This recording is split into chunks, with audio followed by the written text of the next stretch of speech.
Hey, what is going on, everybody? Welcome to Upkick MMA episode 402. I am Brendan. UFC Fight Night, Perez versus Taira. We're going to talk about the whole card, all the fights. Main event was a little disappointing.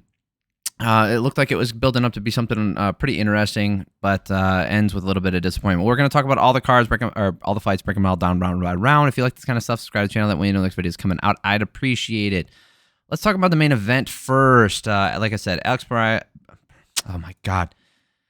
Perez taking on Tatsuro Taira.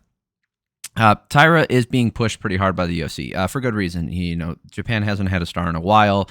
They have not had generally, the most success in the UFC. Obviously, with Pride being based in Japan, there's a lot of Japanese fighters, a lot of Japanese success over there, a lot of popularity as well. And the history of martial arts being in Japan.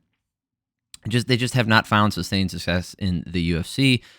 So, you get this kid who's, I think, 23 years old, 24 years old, and he's insanely talented.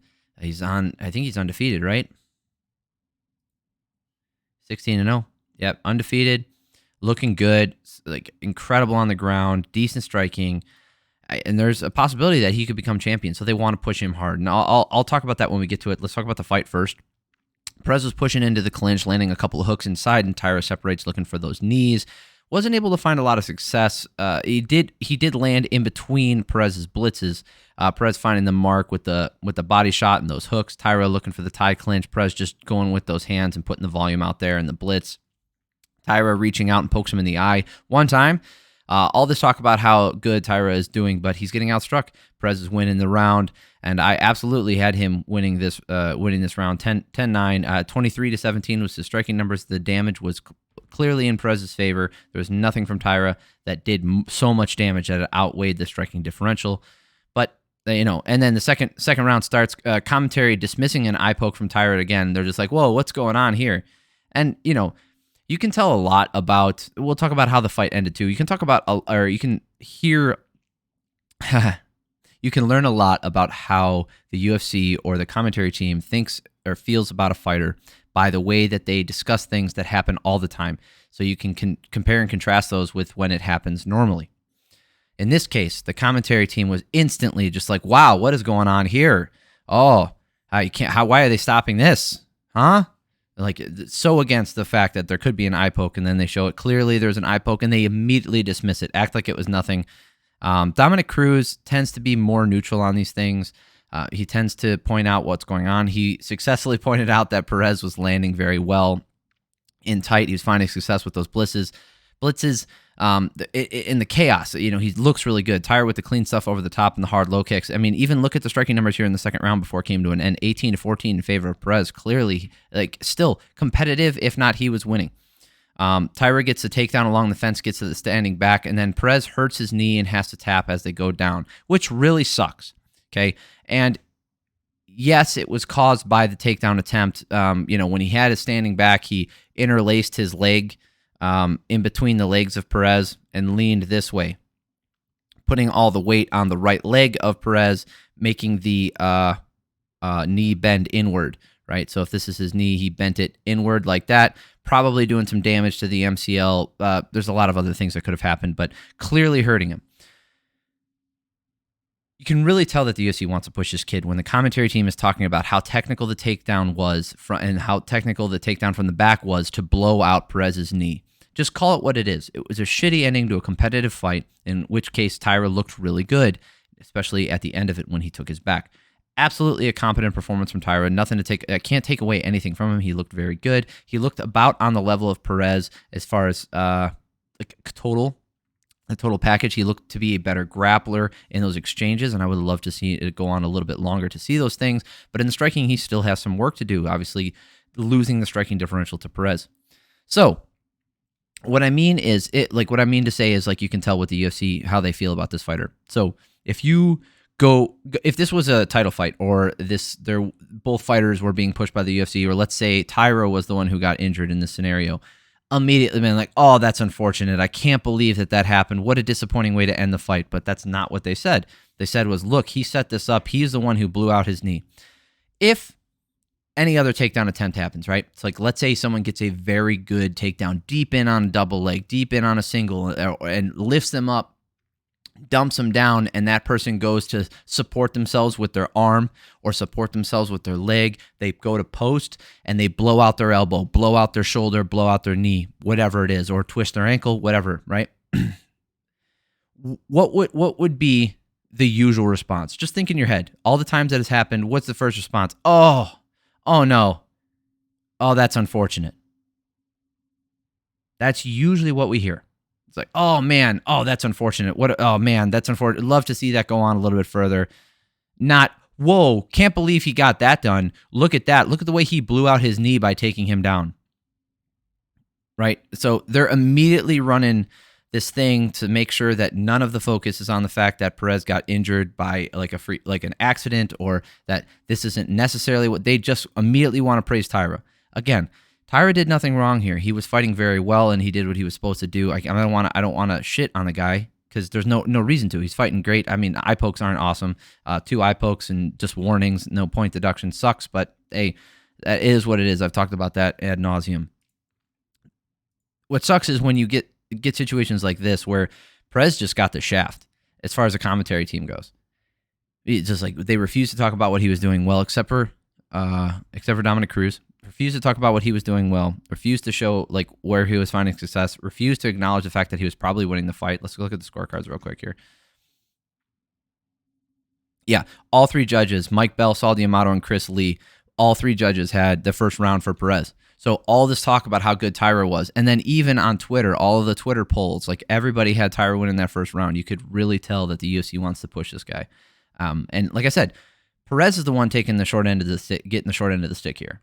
And it's unfortunate that this is how it happened, and it's really unfortunate that he hurt himself in there, and I wish him nothing but the best. I hope he recovers quick. Taira looks fantastic. I still think he's going to be an excellent fighter. He is already an excellent fighter.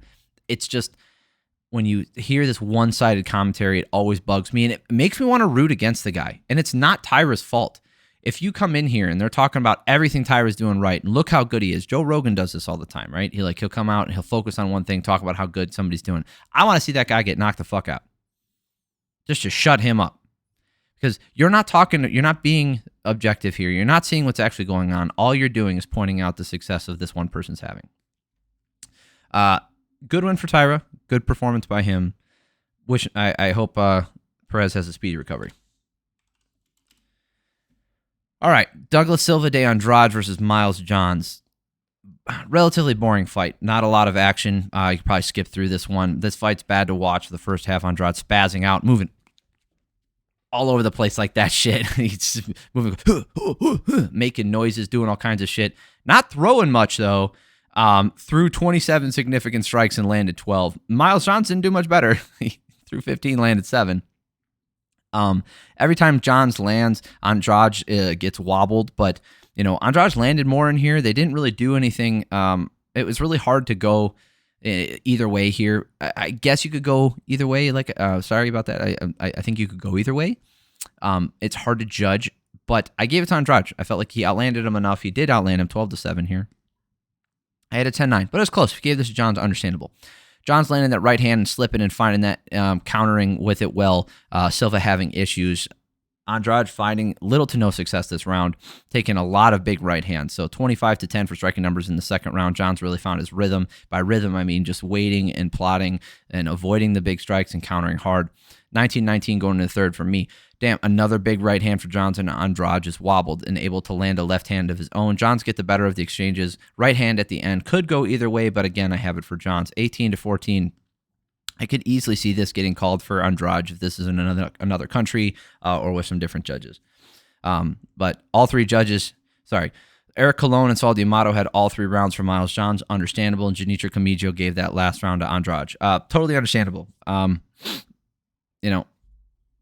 That there was some close fights on this card where, I could understand why people are upset. But we're gonna talk about those when we get to them, or some more as we go through them. All right, this one was kind of fun. Timmy Cuamba versus Lucas Almeida.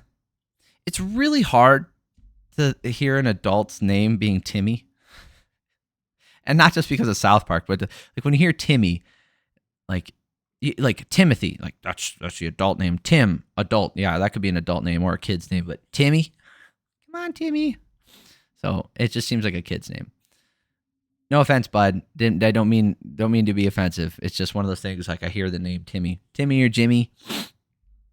Cuamba with the 1-2 coming out fast, landing. And Almeida is looking to leg kick and lead hook. Almeida drops him with the right hand. That's the story of the fight.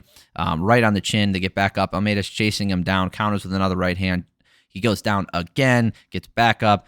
Cuamba was hanging in there, not giving up on himself, and he needs a lot more leading in this fight to win. And we saw it happen a little bit later, but when he was playing second fiddle, or he was waiting, measuring, he just needs to move his head off the center line and go for it, because he was finding some success, but then Almeida was finding success as well. So anyway, I have 22-13 for the striking numbers in favor of Almeida in this round. Obviously his round 10-9. Second round, Cuamba digging that lead hook to the body and up top. He's really fast with it. I thought he should have gone to that maybe a little bit more, but he was leaving himself open for a counter left hook up top with that.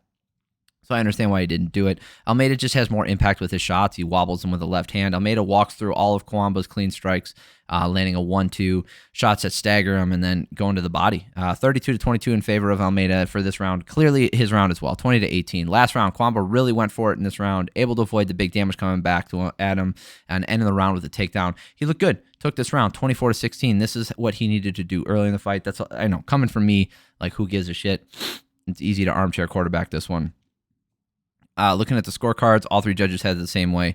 29-28, giving that last round to Cuamba. Understand, like, good judging there. Brady Hiestand versus Garrett Armfield. Boy, this one was back and forth. Lots of grappling, lots of fun grappling, lots of action, lots of work. Hiestand going for the takedown, but gets stuck in a deep armbar. Somehow manages to step over with his arm bent backwards. Gets into the guillotine attempt. Wasn't able to finish. Fast pace with a ton of grappling, switching a ton of positions back and forth. Hiestand walks through the strikes, gets a takedown right into the standing back in the rear naked choke attempt, and then on the ground somehow survives. But I had him losing this round. I had Armfield. Did I have Armfield up?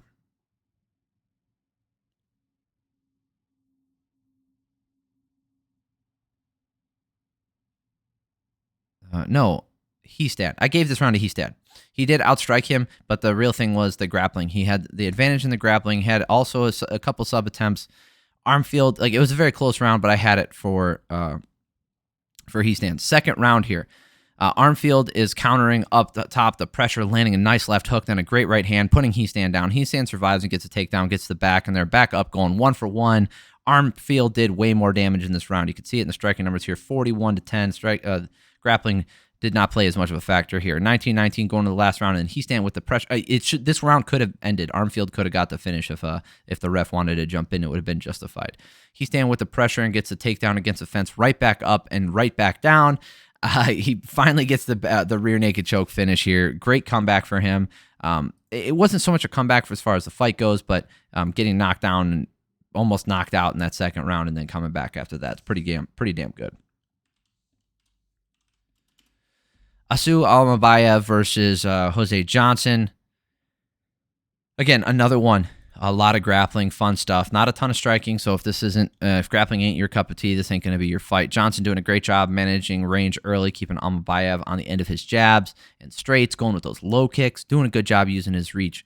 And then Almabayev catches the kick, gets the body lock throw, and is on top. Johnson able to get some space, get up, but Almabayev stays on the back, able to drag him down and going for that standing rear naked choke.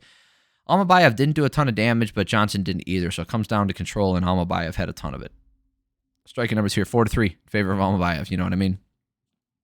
So obviously a 10-9 for him. Almabayev landing the spinning heel kick to start the round, going for the takedown, gets stuck into a triangle as Johnson rolls for it and gets out, but he wasn't able to apply a ton of pressure and loses it. Almabayev right back up on top. Johnson did a good job defensively, just not able to get much done. And again, lots of control time from Almabayev, not a lot of damage. 20-18. Last round, Almabayev goes for the takedown. Johnson steps over into the mount, takes the back, but he just can't hold it. Long legs, that triangle isn't as tight. Almabayev able to stay on top enough in this last round. Easily get in this round. Yep, all three judges had it 30-27. That is accurate. That's good. And let's talk about the first fight on the main card here. I know we're moving through these quick. Josh Quinlan versus Adam Fugitt.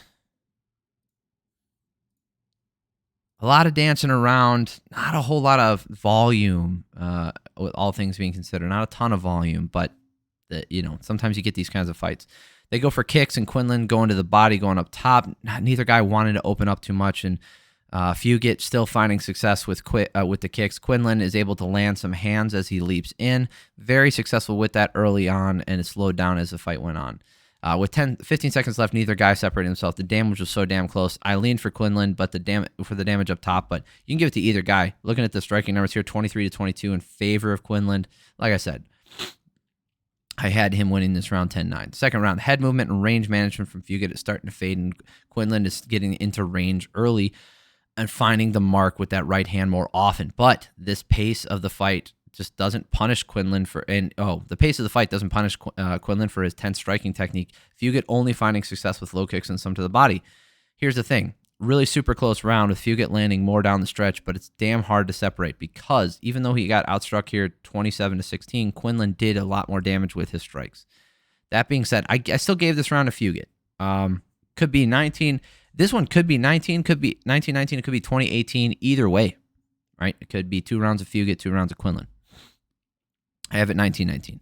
Fugitt throwing more through the first half of this last round to able to sustain some pressure, and Quinlan just not able to throw much. I don't know if he was tired or if the offense from Fugitt was really giving him fits, but Quinlan just slowed down, only threw, he threw about the same, but he just wasn't landing, wasn't in range. He was throwing more garbage strikes, wasn't leaping in as hard.